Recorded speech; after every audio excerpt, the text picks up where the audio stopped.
Votre chaîne de télévision panafricaine For You Télévision, une autre vision du monde.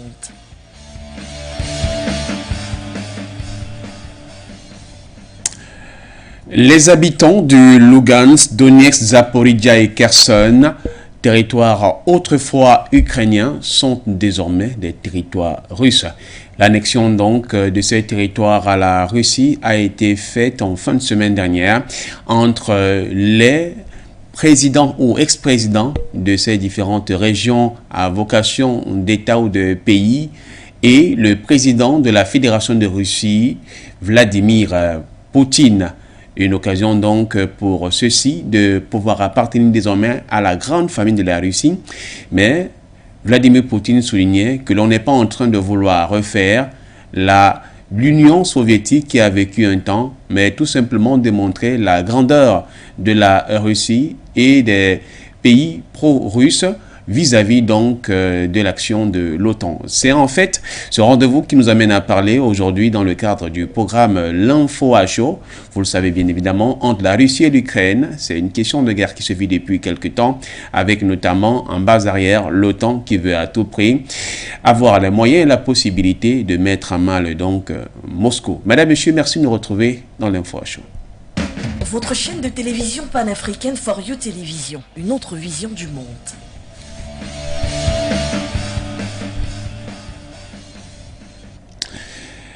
Quatre régions donc de l'Ukraine annexées par la Russie. Poutine a-t-il déjoué les plans de l'OTAN?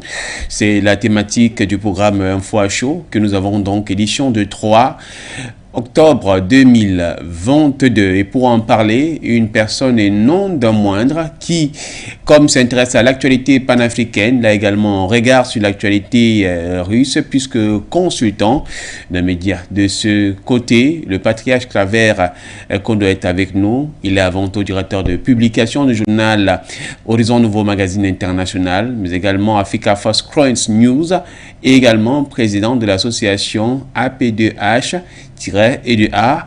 Bonsoir DP, merci d'avoir accepté l'invitation. Bonsoir Florent, bonsoir à nos téléspectateurs et téléauditeurs. C'est toujours avec le même plaisir que je me retrouve sur le plateau de For You Media Africa. Et surtout, ce soir, je me sens particulièrement intéressé par rapport à la thématique retenue qui concerne quand même la géopolitique russe dans le monde et dans la sous-région de l'Europe du Nord. Donc j'espère qu'une fois de plus, nos fidèles téléspectateurs et téléauditeurs seront satisfaits par nos analyses.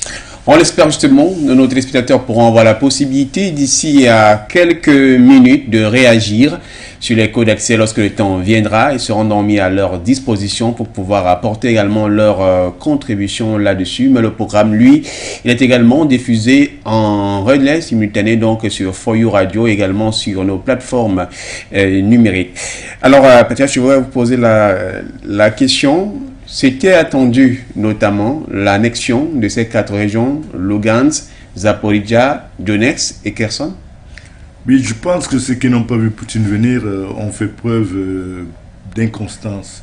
Vous savez, lorsqu'il gagne, il lance l'opération spéciale baptisée Z contre l'Ukraine. Il se fixe 3 objectifs, parmi lesquels la dénazification de l'Ukraine, la destruction des moyens opérationnels de l'armée ukrainienne et effectivement l'annexion des territoires russophiles qui jusque-là subissaient des attaques ou alors le terrorisme de l'État central ukrainien. Aujourd'hui, si l'Europe est de mauvaise foi ou alors l'OTAN est de mauvaise foi, moi je pense qu'ils ont été prévenus. Et la Russie a d'ailleurs procédé à une opération spéciale qui montait progressivement en intensité par rapport aux enjeux. Le premier enjeu que nous pouvons affirmer être, le premier défi que nous pouvons affirmer être désormais relevé, c'est celui justement de l'annexion des territoires russophones qui faisait l'objet des attaques ou alors des massacres du terrorisme des néo-nazis UCLOPS ukrainiens. Donc, ne pas avoir tenu compte de cet aspect-là relève tout simplement d'un manque d'appréciation des enjeux géopolitiques dans la sous-région. Mais je pense davantage que c'était la conséquence des manipulations des médias mainstream occidentaux, au premier rang desquels les médias français, qui jusque-là nous faisaient croire que la Russie n'avait pas les capacités opérationnelles pour pouvoir atteindre ses objectifs. Mais aujourd'hui, on est surpris que depuis l'annexion officielle des territoires russophones, aucun obus n'est tombé sur ceci parce que Poutine les a mis en garde. Désormais, une attaque contre l'un de ces territoires équivaut à une attaque contre la Russie. Et à ce titre, la Russie réagira, car c'est elle qui a su désormais la responsabilité, la sécurité de ces territoires. Donc nous ne sommes qu'au début du match, mais depuis que l'annexion a eu lieu, on a l'impression que l'adversaire est encore en train de réfléchir, en train de penser des stratégies, mais ça prend du temps. Et finalement, à terme, je pense que ça risque de ne pas arriver. Toutefois, je pourrais regarder cette question que vous venez de souligner. D'après le journal Le Monde, donc, à peine être annexé par Moscou, les régions de Donetsk et de Kherson sont rognées par l'armée ukrainienne. Est-ce qu'il y a des craintes là-dessus, si l'information, bien sûr, est vérifiée? Il faut bien vérifier toutes les informations diffusées par les médias mainstream français. Ils sont dans leur rôle des informations et le rôle de torpillage de la vérité. Quand vous me parlez du journal Le Monde est au service de la prédation internationale. C'est le Quai d'Orsay qui paie les journalistes en service dans le journal Le Monde, comme à France 24, comme à RFI, comme dans toutes les autres chaînes françaises, ce qui n'est pas le cas avec nous autres en Afrique, où nous nous battons avec nos propres organes de presse, avec nos propres promoteurs. Vous comprenez donc c'est à dessein que le journal Le Monde peut diffuser ce genre d'informations, mais ce que je me dis, et ce dont je suis convaincu, c'est que depuis l'annexion, personne n'a tiré un obus sur les territoires annexés. Parce qu'ils savent à quoi s'attendre. Voilà, donc si on voulait y aller concrètement sur ce qui a amené à cette forme d'annexion, vous avez parlé justement de la question de guerre qui était donc envahissante sur ces pays. Je voudrais souligner, est-ce que la guerre, appelons cela comme ça, entre la Russie et l'Ukraine aurait été la principale raison qui a conduit à ce que aujourd'hui, ces régions soient annexées par la Russie et deviennent des régions russophones? Non, la principale raison de l'intervention de la Russie en Ukraine, c'est pas la guerre. La guerre est une conséquence du non-respect des accords de Minsk par les pays de l'OTAN, d'une part, et du terrorisme que subissaient les populations russophones du côté de l'Ukraine. Il était donc question pour la Russie de préserver la vie, de garantir la sécurité de ces populations qui faisaient l'objet d'un terrorisme d'État de la part des UCROP, donc des néo-nazis ukrainiens, et naturellement une puissance militaire, ça sait sur quoi ça compte, et puis ça prend des initiatives en faveur de ceux-là qu'elle veut protéger. La Russie est dans son rôle de protéger les Russes, où qu'ils soient, même au Cameroun, partout dans le monde, et elle a pris ses responsabilités, et cela a débouché à une guerre ouverte contre l'OTAN, qui malheureusement a monté les limites de l'OTAN, parce que jusqu'à aujourd'hui, je cesse de les répéter, aucune balle, même en caoutchouc, n'est tombée sur les territoires annexés, parce que les Français, les Américains, les Anglais et tout ce tralala, les pays membres de l'OTAN, c'est une quarantaine de pays, il faut le rappeler à nos téléspectateurs et les auditeurs, sont face à une Russie qui est soutenue justement par les gouvernements des territoires autonomes et par quelques pays de la fédération qui ont décidé de ne pas laisser passer cette chance pour faire entendre leur voix. Aujourd'hui, au résultat, là, les 4 régions de l'Ukraine qui représentent près de 30% du territoire ukrainien, donc un peu plus de la moitié de la France, sont désormais russes. Ni la France, ni personne, ni peut rien. C'est comme ça. Est-ce que la stratégie aussi de Vladimir Poutine n'était pas de pouvoir davantage affaiblir l'Ukraine quand on sait que ces régions étaient pro-ukrainiennes il y a quelques heures, appelons cela comme ça, avant toutefois de devenir des régions russes, où tout simplement ces régions ont vu la question sécuritaire qui est beaucoup plus garantie aux côtés de la Russie. Au-delà de la question sécuritaire qui est garantie aux côtés de la Russie, il y a les populations russophones habitant ces régions faisaient l'objet, je le répète depuis le début de notre entretien, faisaient l'objet du terrorisme d'État ukrainien à travers les mouvements nazis ukrainiens, les Ukrops et autres. Et donc il était de bon temps pour la Russie, comme ce fut le cas à la Deuxième Guerre mondiale, de sacrifier 27 millions d'habitants, 27 millions de militaires pour sauver le monde du nazisme. Il était de bon temps également pour la Russie de sacrifier quelques, peut-être 5 000, 6 000 militaires pour venir à bout de cette agression dont les populations russophones faisaient l'objet dans les 4 régions annexées. On ne peut donc pas croire que la Russie, il faut déjà rappeler à nos téléspectateurs et nos téléauditeurs que lorsque vous voyez le déroulé de l'opération spéciale, vous vous rendez compte que nous ne sommes pas encore au bout de la capacité opérationnelle des forces russes. Une opération spéciale n'est pas une guerre traditionnelle. Une opération spéciale vise un objectif précis. Une guerre totale vise soit l'occupation, soit une victoire totale sur l'ennemi, soit son anéantissement total, soit ou alors lui vous anéantit. Or, jusque-là, la Russie reste sur le vocal d'opération spéciale, parce qu'en réalité, la Russie n'a pas encore sorti toute sa capacité opérationnelle face à l'OTAN, mais laisse le soin à l'OTAN de prendre l'initiative pour pouvoir réagir et riposter en fonction des défis ou alors des attaques dont ces territoires annexés feront l'objet, si jamais l'OTAN s'aventurait à le faire. Or, ça fera bientôt une semaine que les territoires sont annexés. Donc ça ferait 4-5 jours que les territoires sont officiellement annexés, mais on a l'impression que l'OTAN peut continuer à réfléchir sur la riposte et ça prend un peu plus long, ce qui signifie en fait que c'est plutôt une défaite de l'OTAN face à la Russie, il faut le reconnaître. Peut-être on va pas aussi courir très rapidement en parlant de la défaite, mais avant quand même un fait, vous avez souligné dès l'entente de vos propos tout à l'heure que l'on ne savait pas que la Russie était à même de pouvoir le faire. Est-ce que dans cette action d'annexion de ces 4 territoires, on rappelle encore les noms, Kherson, Zaporizhzhia, Donetsk et puis Lugansk, c'était aussi c'est une forme de démonstration de force de la part de Moscou? Effectivement, c'est une forme de démonstration de force de la part de Moscou qui rappelle au camp d'en face que Moscou peut aller au-delà. Ah oui, parce que attaquer Kiev pour Moscou, ce n'est pas la chose la plus difficile. Anéantir même Kiev, quoi. Pas attaquer, mais anéantir Kiev, ou Paris, ou Londres, ou je ne sais qui, ou la capitale polonaise, ce n'est pas la chose la plus difficile pour Moscou. Mais Moscou, Vladimir Poutine, en fait, monte en grade, monte en intensité en fonction de la riposte. Aujourd'hui, officiellement et légalement, les territoires, 4 régions ukrainiennes sont annexées. Maintenant, on apprécie la réaction d'en face.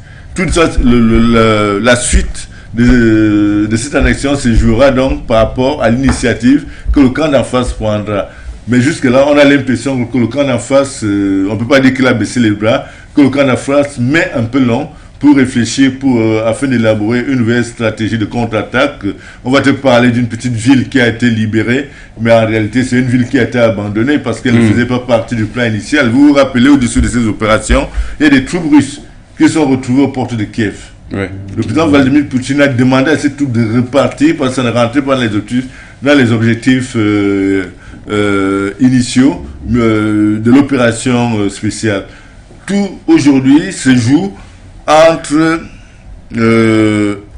se joue par rapport à la réaction de l'OTAN. Si l'OTAN persiste dans cette voie guerrière, la Russie montera en intensité, et en montant en intensité, les dégâts seront énormes. Et je sais que les états-majors occidentaux sont conscients, c'est pour ça que tout le monde se tait. Tout le monde se tait parce que tout le monde sait ce qui peut lui arriver si jamais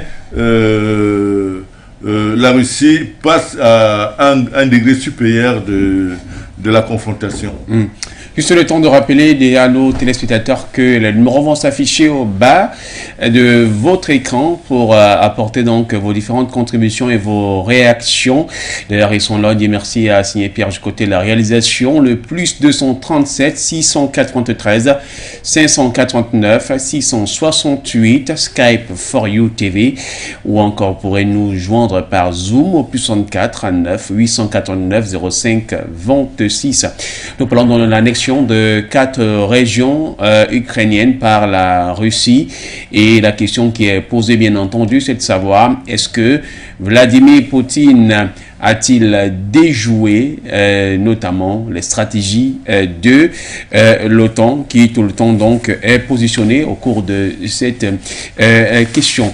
Avant de revenir à vous, DP, on va d'abord prendre cette réaction de Suleiman Hamzat qui nous appelle dans le téléphone. Il a préféré, pour certaines raisons indépendantes de sa volonté, ne pas être en posture d'inviter aujourd'hui, mais réagir sous fond d'un appel. Suleiman Hamzat, merci à la réalisation. Si on peut caler donc Suleiman Hamzat sur la ligne.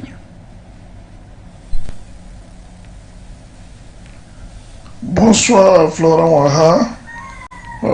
Merci de l'opportunité qui m'est donnée, n'est-ce pas, d'apporter ma part de vérité, en tout cas mon observation, sinon un certain nombre d'analyses sur l'annexion des 4 régions ukrainiennes, et partant répondre à votre question, celle-là de savoir si Poutine, le président de la Fédération de Russie, a déjoué les plans de l'OTAN. C'est une analyse à faire, n'est-ce pas, sur 4 points différents. Le premier, il est monétaire. Allez comprendre tous les stratagèmes qui devaient concourir à plomber, n'est-ce pas, la monnaie russe, n'est-ce pas, et qui a été d'ailleurs, à mon avis, un fiasco total pour ceux qui ont prôné ce genre de sanctions. Le deuxième point, c'est sur le plan économique. Voir que l'économie russe, d'après le ministre des Finances français, Bruno Le Maire, qui aurait souhaité voir s'écrouler, n'est-ce pas, plonger dans une catastrophe totale l'économie russe. Et le troisième point, aller sur le plan énergétique. Il y a une guerre là qui ne dit pas son nom, n'est-ce pas? Vous remarquerez même dans cette guerre qu'il y a eu l'explosion, n'est-ce pas, ou bien la destruction, ou je ne sais pas quel mot employer à l'étape actuelle des enquêtes, n'est-ce pas, allez voir pourquoi les gazoducs Nord Stream 1 et Nord Stream 2 ont sauté, n'est-ce pas, ont été plombés, ont été bombardés, en tout cas, le mot sera trouvé en son temps. Et au dernier point, c'est sur le plan militaire. Alors, allez voir quelles sont les conquêtes et éventuellement les approches qui ont permis de déjouer tout ça. Alors, pour le faire très rapidement, vous constaterez que l'économie russe n'a pas du tout plombé. Elle tient debout. Et au contraire, du point de vue monétaire, le rouble est à égal avec certaines monnaies. Il est inimaginable que le rouble soit monté autant et rivalise aujourd'hui avec certaines monnaies. Elle s'est imposée aussi comme une monnaie d'autre part qui permet, n'est-ce pas, les échanges, ce qui était totalement contraire à la déontologie fixée par les États-Unis à travers, n'est-ce pas, le système SWIFT. Il s'avère aujourd'hui que cette monnaie-là tient, se conforte, se renforce et permet aux Russes, n'est-ce pas, de continuer des échanges avec ses partenaires. Et lesquels partenaires, on sait bien, il y en a plusieurs. Maintenant, sur le plan économique, là c'était sur le plan monétaire. Sur le plan économique, il faut remarquer que les grandes industries russes qu'on pensait s'effondrer, n'est-ce pas, crouler, complètement détruites, eh ben, elles tiennent toujours. Elles ont été renationalisées, n'est-ce pas, pour celles qui sont avec celles qui n'étaient pas nationalisées. Elles ont été renationalisées. Celles qui étaient déjà nationales sont vues renforcées par le capital, et je disais tantôt, monétaire qui, de par, n'est-ce pas, la flambée des prix du gaz et du pétrole s'est vue renforcée. Et enfin, il faut aller expliquer un peu pourquoi cette hausse monétaire et économique. Il faut plonger il faut aller analyser, n'est-ce pas, cette guerre énergétique qui lie l'Europe, pas l'Europe en tant que telle, mais les États-Unis et l'OTAN de manière générale à la Fédération de Russie. Il faut comprendre que les États-Unis, quelque part, devaient normalement mettre en extraction et en vente sur l'Europe le gaz de schiste. Un gaz qui est totalement polluant, qui est difficile à extraire, difficile à traiter, et dont l'Europe n'a ni les infrastructures aujourd'hui adéquates pour faire face. Il faut remarquer que en deçà de ce que les États-Unis ont encore des années, n'est-ce pas, pour que tout cela se mette en marche, ben, de l'autre côté, la Russie, à travers les pipelines, n'est-ce pas, les gazoducs du Nord Stream 1 et du Nord Stream 2, livrait, n'est-ce pas, en tout cas pour ce qui est du Nord Stream 1, livrait du gaz en quantité suffisante, ce qui permettait d'alimenter l'Europe.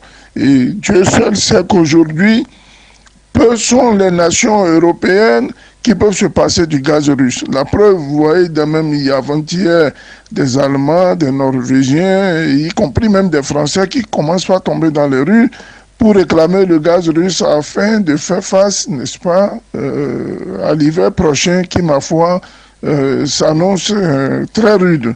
Et enfin, allez comprendre maintenant pourquoi la Russie, n'est-ce pas, malgré les multiples embargos et sanctions qui lui ont été proférés, tient debout du point de vue monétaire, je vous l'ai dit tantôt, et financier et surtout économique. Il est à reconnaître que le gaz, n'est-ce pas, et le pétrole russe, l'Europe en a abondamment besoin.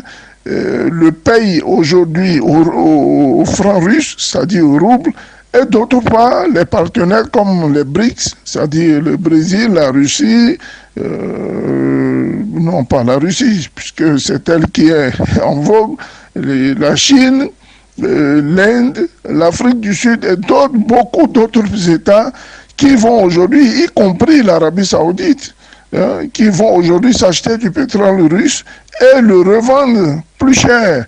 Donc, vous voyez, l'Europe s'est tiré une balle dans les pieds et je pense que c'est une stratégie, disons, digne, vraiment digne d'un monsieur comme le président de la Fédération de Russie pour répondre, n'est-ce pas, sans tambour battant, n'est-ce pas, aux sanctions européennes qui, d'ailleurs, créent des dégâts énormissimes dégâts au niveau de l'OTAN. Maintenant, le dernier point, c'est celui-là qui est le côté militaire de cette opération spéciale, qui d'ailleurs, à tout point de vue, a déjoué tous les plans occidentaux, n'est-ce pas, américano-européens, je veux dire américains et de l'OTAN, en ce sens-là que, bon, le président de la Fédération de Russie est arrivé à déjouer tous les plans et à faire libérer toutes les zones, en tout cas celles qui étaient russophones, celles du Donbass et du Lugansk, n'est-ce pas? Et vous voyez aujourd'hui qu'il y est allé à une signature. Ça encore, c'est un autre plan stratégique qui permet aujourd'hui à la Fédération de Russie, n'est-ce pas, d'user de sa force.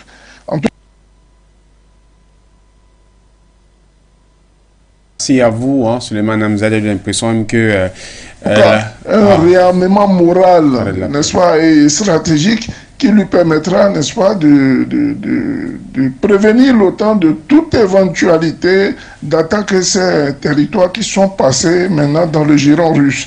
Ce serait un affront à la Fédération de Russie, d'une part, et cela pourrait engendrer des représailles au-delà de ce qu'on peut penser. Et un dernier point, enfin, pour chuter, comme l'a dit la chancelière Angela Merkel il y a de cela une semaine, il faut prendre au sérieux, n'est-ce pas, les menaces du président Vladimir Poutine à plusieurs titres, à plusieurs raisons. C'est quelqu'un qui fait ce qu'il dit et qui dit ce qu'il fait. Et d'autre part, il vient de s'enrichir de par les sanctions, n'est-ce pas, qui n'ont pas été objectives, n'est-ce pas, venant de l'Europe. Il a renforcé son économie, contrairement à tout ce que nous racontent les médias mainstream que vous connaissez. Et aujourd'hui, ceux qui crient plutôt, comment on dit là, au secours, c'est plutôt les Européens qui n'arrêtent pas de marcher tous les jours, que Dieu fait aujourd'hui pour permettre, n'est-ce pas, à leur État de pouvoir trouver d'autres issues. Je sais que l'Afrique regorge de ce genre de matières premières, mais il y a toutes les infrastructures pour les extraire, faire la mise en, comment je vais dire, en conformité européenne et enfin l'envoyer vers l'Europe, l'expédier vers l'Europe et tout ça, le système de paiement qui est d'abord plombé par, n'est-ce pas, le mécanisme du franc CFA, en parlant de la France. Vous voyez, toute cette tracasserie-là sont en train d'envoyer l'Occident droit dans le mur. Et cette manière, cette méthode stratégique de déjouer les plans de l'OTAN est vraiment salutaire. Ça mérite, n'est-ce pas, de nos analystes de l'intelligence économique et surtout du renseignement économique, surtout une analyse profonde des thèses, n'est-ce pas, qui pourrait servir au niveau de nos études, de nos universités en Afrique. C'était ma part d'observation, ma part d'analyse.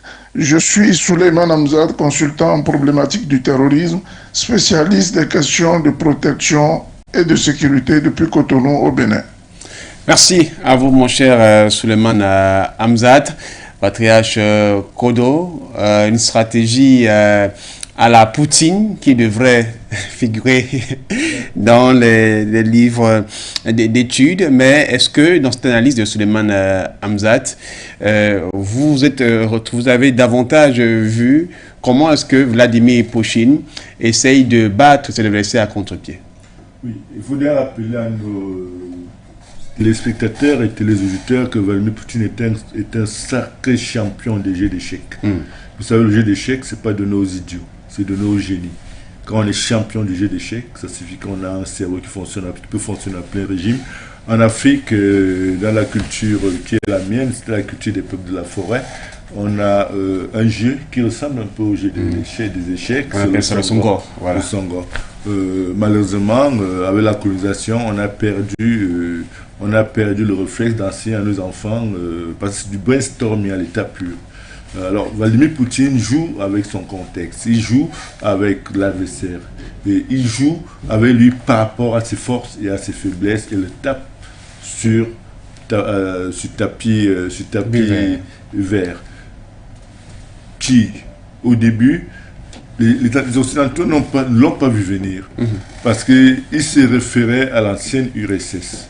Or, entre-temps, Vladimir Poutine a reconstruit une nouvelle URSS avec une idéologie. Je rappelle d'ailleurs à nos téléspectateurs et téléauditeurs qu'en Russie, il y a des centres spécialisés pour des enfants qui leur enseignent le patriotisme à l'état de nature. Les sortes de think tank. Voilà. Et en Occident, on retrouve les Disneyland. En Russie, ce n'est pas le Disneyland, ce sont ces centres qui sont plutôt à la base de la culture des enfants. Il y en a un qui a coûté pratiquement des centaines de millions d'euros qu'on a eu à présenter. Voilà. Donc vous comprenez que la population russe est une population formatée pour être nationaliste, patriotique et prête à mourir l'une de sa vie pour défendre la nation, pour défendre la patrie. Les Occidentaux n'ont pas vu venir. Et ils sont restés dans les jeux de hasard, dans le tralala quotidien à bluffer les Africains. Mais aujourd'hui, ils se rendent compte, et c'est trop tard, qu'ils ignoraient qui était Vladimir Poutine. Or, ce sont eux qui nous ont aussi fait comprendre que Vladimir était un champion du jeu d'échecs. Comme en Afrique, au Cameroun, on aurait pu aussi eu des champions. Par exemple, le chef de l'État, c'est un champion, le chef de l'État camerounais, c'est un champion du jeu du Songo, vous comprenez. Donc, c'est des gens qui ont une approche qui n'a rien à voir avec l'approche courante dans la gestion des conflits. Et c'est dommage, moi j'ai appris dans mon parcours académique qu'il fallait, en matière de stratégie, il fallait généralement considérer son face-à-face comme étant soit une opportunité, soit une menace, et gérer ce face-à-face en fonction des idées qu'on se fait de lui. Malheureusement, les occidentaux ont fait preuve d'arrogance et de condescendance vis-à-vis de Vladimir Poutine. Aujourd'hui, ils payent le prix fort. Et ils vont le payer jusqu'à ce que l'Occident chute, parce que la chute de l'Occident est irréversible. Et là où nous en sommes, on parle là de l'hiver qui s'annonce. Et vous savez ce que représente le gaz en Occident. Le gaz est distribué en Occident comme l'eau est distribuée au Cameroun, c'est-à-dire dans les robinets. C'est-à-dire tu ouvres ton robinet de gaz chez toi et tu reçois la facture, comme nous aussi on reçoit la facture de l'eau de Camtel, de Camouatin. Dans le contexte actuel, Vladimir sait que les soulèvements qui vont se suivre, qui vont se succéder dans toute la zone européenne, des pays membres de l'OTAN, seront tels que tous les gouvernements vont tomber. Il le sait. Et lorsque les Américains, comme cela semble, comme les semblent l'indiquer, détruisent Nord Stream 2, sabotent Nord Stream 2. Et justement, peut-être pour appuyer, il y a un commentaire justement de Jean-Claude Lebo-Madjoka sur Facebook qui disent que les Américains ont saboté les gazoducs russes pour éviter que les dirigeants européens, sous la pression de leur peuple, ne reviennent sur les sanctions et surtout l'achat du gaz russe. Et aujourd'hui, on a ce contexte-là. Ils ont sacrifié les dirigeants européens, tous ont tombé. Tous ont tombé, c'est fini. Vous avez suivi l'actualité en Grande-Bretagne avec la nouvelle Premier ministre. Elle est foutue. Elle ne peut pas, elle ne va pas tenir. En France, Macron va tomber. Je vous ai parlé de l'ami qu'il allait tomber il y a environ 2 mois. Macron va tomber en France. La pression de la rue, des populations, c'est telle que Macron va tomber. Tous les gouvernements occidentaux vont tomber. Et Vladimir Poutine a projeté cela. Et il sait là où il va. Et il sait là où il va le conduire. Parce qu'il y aura tellement de révolutions en Europe qu'au point où toute l'Europe actuelle sera totalement déconstruite en attendant qu'une nouvelle Europe naisse, descende de ce qui est en train de se passer. Ça ne va pas tenir pendant 3 mois. Pendant l'hiver, tout va se déconstruire. Toute l'Europe va se déconstruire. Même nous, l'Afrique, nous serons libérés parce que ce sera mécaniquement. Nous n'aurons même plus d'efforts à faire. La France ne représentera plus rien, la France va chuter. La France va chuter. Peut-être pour dire un mot toujours sur cette question, avant de voir peut-être quelle pourrait être la plus-value de ces régions qui ont accepté partir donc vers les territoires russes. Il y a donc également cette autre stratégie, un pays qui a été mis sous embargo et aujourd'hui donc qui a diversifié ses partenariats. On parle des pays du BRICS et d'autres pays, parmi lesquels l'Arabie Saoudite qui achète donc du pétrole russe et qui le vend à des centaines de millions, beaucoup plus élevés, et mettent à mal donc les gouvernements européens que vous disiez tout à l'heure, et ce qui fait en sorte que le courroux des populations est bien sûr évoqué et la rue en parle. Oui, non seulement la rue en parle, la rue manifeste. C'est pour ça qu'il dit que l'Occident est resté sur ses grands chevaux. Les dirigeants occidentaux n'ont pas eu le temps d'apprécier les conséquences de leur inculture. Pensez-vous que, justement, à ce niveau-là, les dirigeants occidentaux, dans ce milieu de l'OTAN, ont été pratiquement manipulés par les États-Unis Par les États-Unis, et les États-Unis les ont piégés.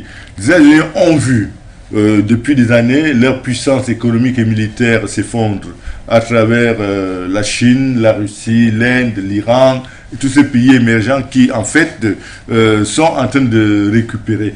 Maintenant, les Occidentaux n'ont pas compris une chose, parce que c'est la mauvaise foi. Lorsque vous faites une bonne lecture de l'issue de la Deuxième Guerre mondiale, c'est la Russie qui a sauvé le monde du nazisme, avec un sacrifice de 27 millions, de plus de 27 millions de militaires tombés au front. Ce n'est pas les Américains. Mais comme les Occidentaux ont l'habitude de trafiquer l'histoire, on s'est retrouvé dans une situation où ils ont tressé des couronnes aux États-Unis. Aujourd'hui, l'Occident va payer le prix. L'Occident va s'effondrer, c'est tout. Et surtout que la France, qui ne dispose d'aucune ressource naturelle, avec une économie extravertie, contrairement à la Russie, qui, je vous le rappelle, et je le rappelle à nos téléspectateurs et les auditeurs, la Russie a une économie endogène extrêmement forte et dispose de toutes les ressources dont elle n'a pas besoin d'aller chercher à l'extérieur, contrairement à la France, qui joue le rôle dominant de la prédation occidentale, qui pille les ressources en Afrique, les ressources naturelles et humaines en Afrique, pour les distribuer auprès des pays membres de l'OTAN et de l'Union européenne. La Russie n'a pas besoin de coloniser un pays pour rester à flot. La Russie a tous les minéraux qu'on trouve en Afrique, dans le sous-sol africain. La Russie a tout. La preuve, c'est qu'aujourd'hui, la Russie arrête de fournir le gaz à l'Europe. L'Europe est en train de s'étouffer. L'Europe est en train de dégringoler. Vous comprenez? Voilà, donc depuis, on pourra évoquer un petit mot avant de sortir. Il y a Ngango Seli qui est au téléphone depuis Yaoundé au Cameroun. Bonsoir, cher monsieur. En quelques 1 minute 30, on vous accorde ce temps de parole.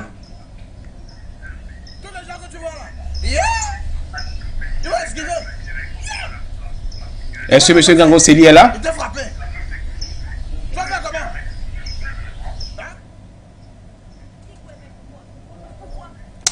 Voilà, donc il est reparti. S'il revient 1 minute parce que le temps d'antenne pour échanger n'est plus assez grand. Alors, pour continuer toujours ce développement que vous étiez en train de faire, là aussi, on se présente à travers cette forme-là aujourd'hui comme étant un modèle de gouvernance, même si qu'on le veut et qu'on ne le veut pas, et que peut-être dans cette situation-là, les pays européens membres de l'OTAN seraient-ils en train de regretter? Certainement, mais pourquoi? Parce que la Russie, contrairement à ce que les médias occidentaux nous ont fait croire à l'opinion, n'a jamais été une puissance colonialiste et encore moins impérialiste. Macron raconte des bêtises, Macron raconte des âneries lorsqu'il assimile la Russie à un pays impérialiste. La Russie n'a jamais été un pays impérialiste, la Russie n'a jamais colonisé un pays africain, et ça, la Russie n'a même pas pris part à la conférence de Berlin, je crois que c'était la conférence de Berlin qui a balkanisé l'Afrique. Donc il faudrait que l'Occident arrête de raconter des conneries pour justifier ces bêtises. Je pense simplement qu'aujourd'hui, les Africains l'ont compris, surtout les peuples africains l'ont compris. Quand vous voyez la mouvance actuelle en Afrique de l'Ouest avec le Burkina Faso, le Niger, le Mali, tous ces pays qui veulent s'affranchir du joug de la France, vous comprenez que la Russie n'a pas eu elle a eu besoin des médias, RFI, France 24 et autres, pour convaincre ces peuples. Les peuples sont informés à travers les réseaux sociaux, à travers les nouveaux canaux de communication, pour comprendre que la Russie est plutôt un ami humaniste et non un nouveau colonisateur. Ce qui signifie, pour conclure, que la Russie se positionne en réalité comme sous Vladimir Poutine, comme un pays, comme le sauveur de l'Afrique contre l'impérialisme occidental. Je pense que beaucoup d'Africains l'ont compris. C'est pour ça que vous voyez dans toutes les manifestations qui se passent aujourd'hui en Afrique, je parle des manifestations contre l'ambassade de France, vous avez eu des manifestants spontanément brandir les drapeaux russes. Tout à fait. Parce que c'est tout un symbole. Vladimir Poutine, en réalité, est un sauveur de l'humanité. C'est un sauveur humaniste qui n'a pas besoin de venir piller l'Afrique pour que son pays soit grand, mais a plutôt besoin de rendre le monde plus juste, plus honnête dans ses relations, dans les relations entre les uns et les autres. Donc les Africains l'ont bien compris. Avant de sortir, pensez-vous donc, dans cette question qui a été posée, si Vladimir Poutine a-t-il déjoué les plans de l'OTAN? Pour le moment, l'OTAN semble être affaiblie, mais peut-on, dans un futur proche, s'attendre à un sursaut d'orgueil de la part de l'OTAN, ou c'est quasi totalement fini? Vladimir Poutine a déjoué tous les plans de l'OTAN. Et un suicide de guerre pour l'OTAN serait un suicide collectif. Je vous ai dit, au début de ce programme, que si ce n'était pas le cas, on n'aurait pas, depuis l'annexion des territoires ukrainiens, il y aurait déjà eu une contre-offensive de l'armée de l'OTAN contre la Russie. Mais pourquoi est-ce qu'ils attendent qu'ils lancent dans la contre-offensive? On voit de quoi ils sont capables, ou alors on voit aussi de quoi la Russie est capable pour contenir, ou alors pour conforter ses positions. Donc, la Russie... Patriarche, permettez, vous aurez le temps de conclure. Monsieur Ngango est encore revenu. On lui accorde 1 minute s'il vous plaît. Monsieur Ngango, bonsoir. Oui, bonsoir Monsieur Nara, bonsoir à votre invité et aux téléspectateurs de For You. Je suis totalement d'accord avec tout ce que dit votre invité, mais j'ai une très très grosse crainte parce qu'il semble nous expliquer qu'il n'y a que Poutine qui sait jouer au jeu d'échecs. Moi, je me méfie des Occidentaux. Il a bien précisé que les Russes n'ont jamais été des conquérants ou bien des colons. Or, les Occidentaux, ce sont des colons.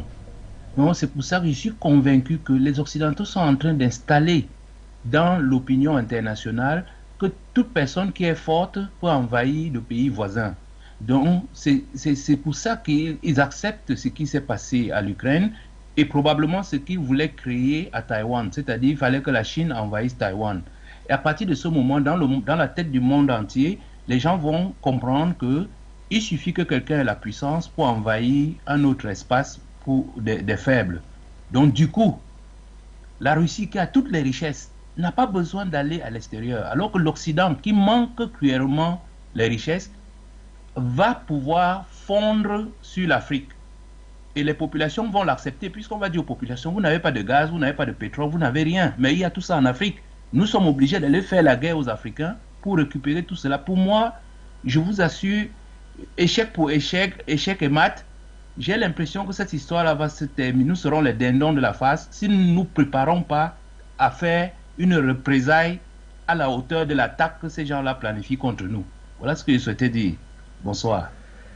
Ça vous relance d'épée pour sortir dans le même temps de l'émission parce que les représailles africaines. Merci pour l'intervention de notre appelant, mais je pense aussi que l'Afrique a désormais la possibilité de jouer à fond sa carte, à jouer à fond son destin, de prendre à main son destin. Ça va se jouer. Je parlais tout à l'heure en matière de stratégie dans les relations internationales.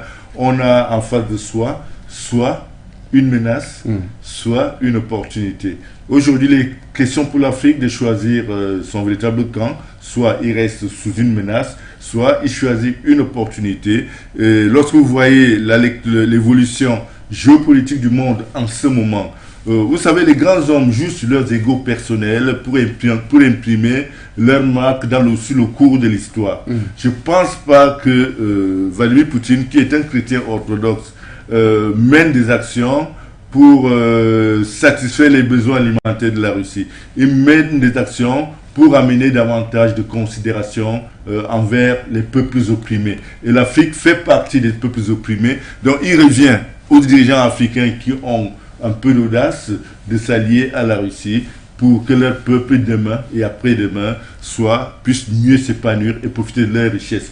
Il n'est pas question de quitter un maître pour un autre. La Russie n'a jamais été un maître pour qui que ce soit. Je vous rappelle d'ailleurs que la Russie est l'un des rares pays en Europe qui a laissé un noir s'hisser au rang de troisième personnalité de l'Empire sous le tsar Pierre le Grand. Il s'agit d'un jeune Kotoko d'origine de Logon-Birni, dans l'extrême nord du Cameroun aujourd'hui, dans l'actuelle région de l'extrême nord du Cameroun, qui s'est retrouvé troisième personnalité de l'Empire russe avec le grade général des armées du tsar Pierre le Grand. Et si vous rentrez dans Google, vous tapez son nom, Abraham Petrovich Hannibal, vous saurez donc que la Russie, contrairement à ce que les Occidentaux veulent nous faire croire, est un pays qui embrasse les valeurs, qui embrasse les génies, et qui permet aux génies de s'épanouir, comme ce fut le cas de ce monsieur-là. On s'est acheté des paix, il y a le temps qui nous gêne. Donc il n'y a pas... il revient aux Africains de prendre les responsabilités, aux dirigeants africains de prendre les responsabilités en faveur des intérêts de leur peuple et non de se prostituer en faveur des intérêts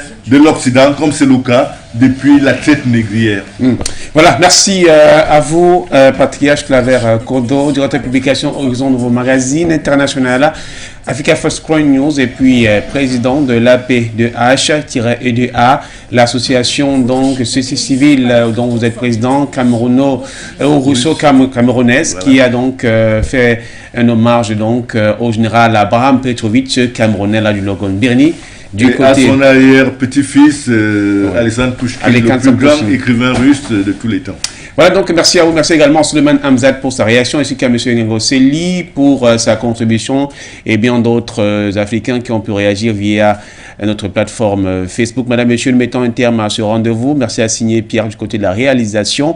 On se retrouve pour un autre rendez-vous de l'Info Show. Au revoir. Votre chaîne de télévision panafricaine For You Télévision, une autre vision du monde.